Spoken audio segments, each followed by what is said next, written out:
Hey friends, I hope y'all are having a fantastic day today. If you're new here, my name's Alicia and today's video is part of the Pumpkin Palooza collaboration hosted by Andrea from Digging for Health.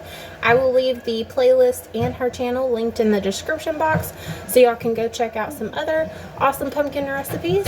But today I am making chocolate chip pumpkin muffins and I hope y'all enjoy.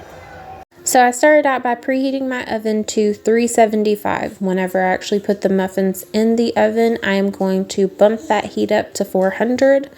And this just kind of helps to get those nice rounded muffin tops.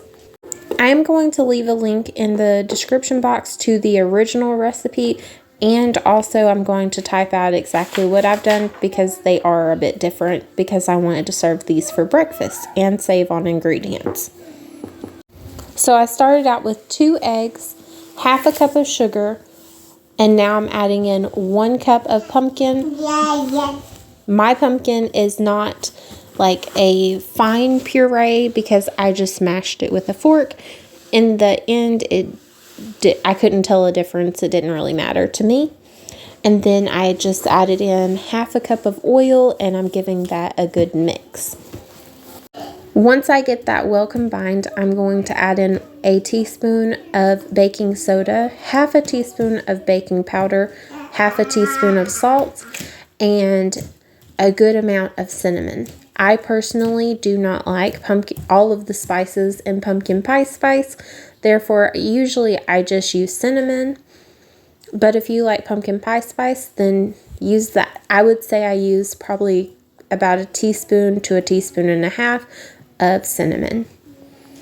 So usually I would also add in about a teaspoon of vanilla. I also eyeballed the vanilla, but I actually forgot to on this day, I noticed as I'm looking back.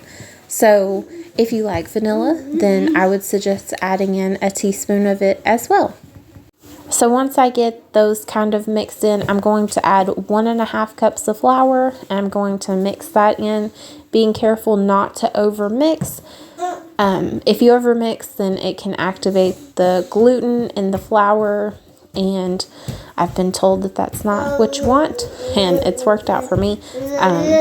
So then we're going to add in half a cup of chocolate chips, being careful again not to over mix, and then we're going to put it in our muffin tin. I like to use cupcake liners for my muffins because I don't like scrubbing at my muffin pan or cupcake pan. This was supposed to make 12, but I was very generous with some of them, as you can probably see.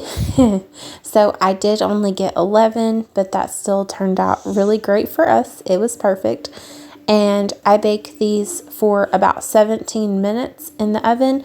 And I thought I got more pictures, but they're delicious. Jesus loves y'all, and I love y'all too. I hope y'all have a fantastic day. Bye.